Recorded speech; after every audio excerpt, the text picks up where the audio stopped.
Birchutrem, alors Haftarat Noach, alors c'est intéressant parce que j'avais fait le commentaire sur Ania Sohara dans la Parashat Re'eh et dans l'Haftara qu'on va lire cette semaine. Alors nous les Sfaradim on ira juste Rani Akara, mais certains Ashkenazim prolongeront et continueront et jusqu'à Ania Sohara, donc la suite. On est toujours dans Yeshayahu, donc le prophète Ishaï, qui reçoit des prophéties qu'on va appeler de consolation. Et on les lit souvent pendant la période qui suit Tisha B'Av. Là, on va également lire une prophétie de consolation, puisque on vient de vivre le Maboul dans la paracha de la semaine, donc le monde est détruit. Et encore une fois, Chazal vont choisir dans la Haftara, dans le livre des Nevi'im, dans les livres des Nevi'im, un passage qui va un peu faire un rapport avec ce qu'on vient de décrire dans la paracha, et qui va aussi avoir des belles promesses, puisque on compare Eretz Israël et plus précisément Yerushalayim à une femme qui était stérile et à laquelle Hachem promet évidemment de retourner à un état normal et plus périn. Et justement dans cette paracha, dans cette haftara-là, on va faire une mention directe à Noach, puisqu'on va dire dans le pasouk, le verset 9, qui met Noach zotli, parce que ce sont une référence aux eaux de Noach, Asher nishba'ti, sur lesquelles j'ai juré. Mais avor menoar od alaretz, que plus jamais je n'enverrai les eaux de Noach sur la terre.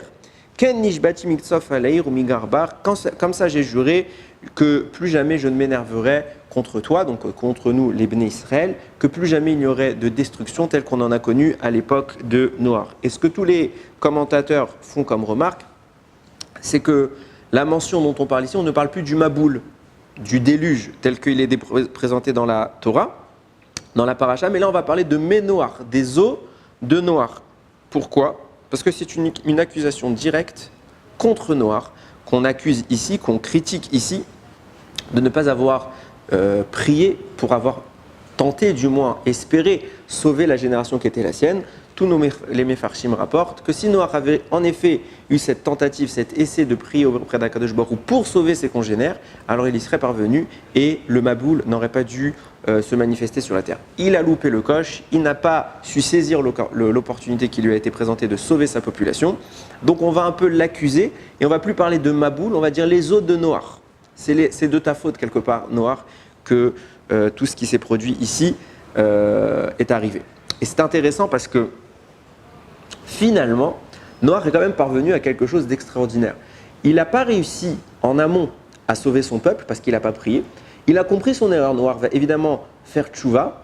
Et en sortant de la Teva, en sortant de l'arche, évidemment, sa tentative va être un peu de revenir sur son erreur. Et cette fois, il va prier, il va faire un sacrifice à Hachem pour obtenir de Dieu, pour négocier avec Akadosh Baruch Hu, la promesse de ne plus jamais avoir le Maboul. Donc en clair, la génération précédente n'a pas pu bénéficier de l'aide de Noach, mais nous, on a tout de même une chance, c'est que Noach a prié pour nous et il a réussi à nous sauver, quoi qu'il arrive, des eaux du Maboul qu'on aurait peut-être parfois pu, chas v'shalom, mériter. Et c'est intéressant de faire un pont avec, plus tard dans l'histoire, que Chachamim nous dévoile qu'il y a un homme qui est une réincarnation de Noach. Cet homme est le plus connu des hommes dans la Torah, c'est Moshe Rabbeinu. Le Harizal nous dévoile que Moshe Rabbeinu est un Gilgoul, est une réincarnation de Noach. D'ailleurs, Moshe Rabbeinu est insinué dans notre paracha, justement au moment où Akadosh Baruch Hu parle de punir le monde, il dit Vayomer Hachem, Hachem dit Lo yadon ruchi ba'adam leolam, mon esprit ne plaidera plus toujours de façon éternelle contre l'homme, il y en a marre de les défendre. Beshagam ou Bassar, parce qu'il n'est rien de plus que de la chair. Ve'ayu Yamav, et son temps de vie, Mea ve'esrim shana, c'est de 120 années. Or, on voit bien qu'à cette époque-là du monde, les gens vivaient plusieurs siècles. On ne parle pas de 120 ans, mais de 600, 700, parfois 800, 900 ans. Alors, pourquoi on fait une référence aux 120 ans ici ? Justement, nos Chachamim nous disent, on parle d'un homme qui est insinué dans cette paracha. Cet homme, c'est Moshe Rabbeinu. D'ailleurs, le mot qui est employé pour parler de lui est écrit Béchagam. Ce mot-là a la même valeur numérique que Moshe. Le Harizal nous dit c'est une allusion directe à Moshe Rabbeinu. Et pourquoi on va faire une allusion à Moshe Rabbeinu ?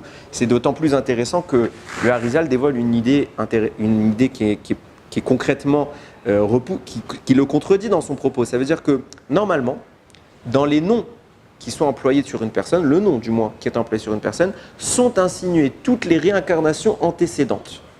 Dans Moshe Rabbeinu, donc même Shin He, les 3 lettres de son nom font une référence à des êtres qui ont déjà vécu dans l'histoire et qui étaient la même Neshama. Donc le même fait effectivement référence à Moshe.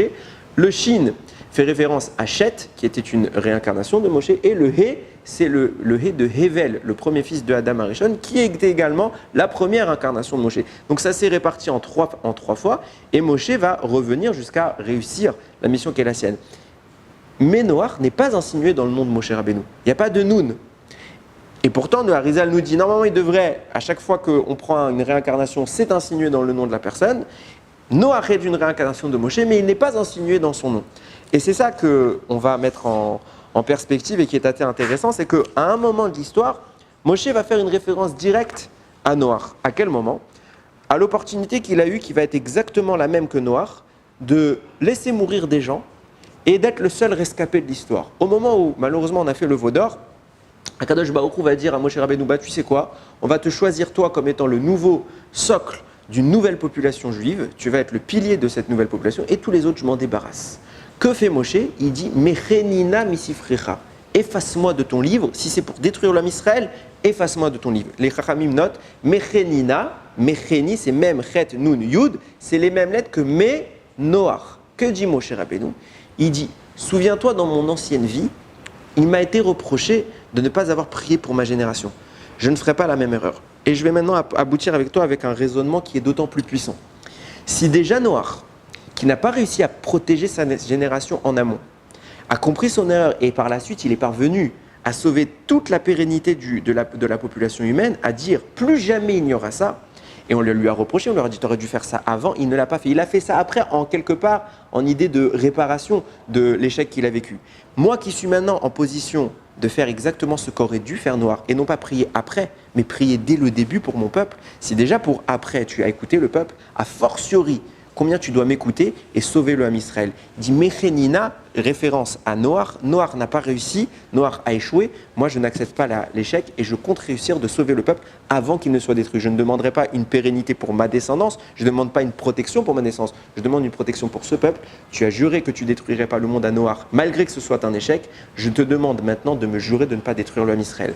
Et banco, Moshe obtient le pardon de Akadosh Baruch Hu et le Ham Israël est sauvé. Et ce n'est pas la pérennité, ce n'est pas les descendants de Moshe qui seront protégés de la destruction, c'est bien le Ham Israël tel qu'on le connaît. Et pour en revenir à la dernière question que j'ai laissée en suspens, c'est intéressant de voir qu'en réalité, il y a un endroit dans la Torah où on va faire une allusion à Noach dans le nom de Moshe. Il faut savoir que la génération du Maboul a été sanctionnée pour 3 grandes fautes majeures. Le vol, qui est mentionné dans la Torah, la débauche et l'idolâtrie. Plus tard dans l'histoire, on va parler d'un des descendants de Moshe. C'est rapporté là-bas qu'on parle de Yehonatan, qui est le petit-fils, l'arrière-petit-fils de Moshe, et on l'appelle comme ça. Enfin, non, le petit-fils de Moshe, pardon. Yehonatan ben Gershom ben Ménaché. Yehonatan, le fils de Gershom, le fils de Ménaché. Rachi sur place, note, Yehonatan est bien le fils de Gershom, mais Gershom n'est pas le fils de Ménaché, c'est le fils de Moshe. Il y a une lettre en trop, c'est un Nun. Alors pourquoi on a voulu mettre une lettre en trop ici? Rachi dit, comme on est en train de critiquer Yehonatan dans ce passage dont on parle, on lui reproche l'idolâtrie, une des fautes du Maboul. Moshe a quelque part, qui lui, il a réussi à réparer la faute de Noach, il a été effacé. On n'a pas voulu l'humilier en disant c'est le petit-fils de Moshe qui est en train de faire d'idolâtrie ici. Alors la Torah a volontairement dénaturé le nom de Moshe, il a rajouté un Nun. Sauf que ce Nun n'est pas écrit en caractère normal, il est écrit en tout petit caractère pour dire c'est pas sa vraie place, mais il est là. Pourquoi spécifiquement le Nun? Parce que justement au moment où on rappelle la faute de la génération de Noach, pour lequel Noach n'est pas parvenu à obtenir le sauvetage, celle de l'idolâtrie, alors Moshe Rabbeinu, quelque part, il est affaibli puisqu'on rappelle quelque chose de sa Neshama d'avant, de ce qu'il a vécu dans une autre vie. Quelque part, Moshe Rabbeinu est affaibli et là surgit Noach. Ça veut dire que la référence à Noach est inscrite en filigrane chez Moshe Rabbeinu au moment même où la même faute se reproduit dans sa descendance. Pourquoi? Parce que Moshe n'a pas mérité qu'on le critique. Lui, ce qu'il a eu comme attitude, elle était parfaite. Il a prié avant, il a sauvé l'homme Israël, il n'a jamais volé, il n'a jamais fait d'acte de débauche et évidemment qu'il n'a jamais fait d'acte idolâtre. Donc il n'a rien, on ne peut rien lui reprocher. Par contre, au moment où sa descendance va être critiquée, Alors là, Kadosh Baruch Hu va faire une petite allusion pour pas reprocher à Moshe, mais justement pour le protéger. On va plus l'appeler Moshe, on va dire c'est un autre homme. Il n'est pas digne, ce Yonatan, d'être le successeur, le descendant de Moshe Rabbeinu. Donc ce monsieur dont il est le descendant, on va l'appeler Ménaché. Ce n'est pas le vrai Moshe dont on parle, parce que Moshe, lui, est irréprochable. Et la lettre qu'on va choisir, évidemment, n'est pas anodine, c'est le petit Nun, Nun pour insinuer Noir, pour exactement revenir à notre propos et de dire Moshe Rabbeinu est l'homme qui justement va réparer l'erreur de Noir et qui lui va faire beaucoup plus fort que ce qui est dit dans notre Haftara, de dire que plus jamais il n'y aura le Maboul sur terre grâce à Noir.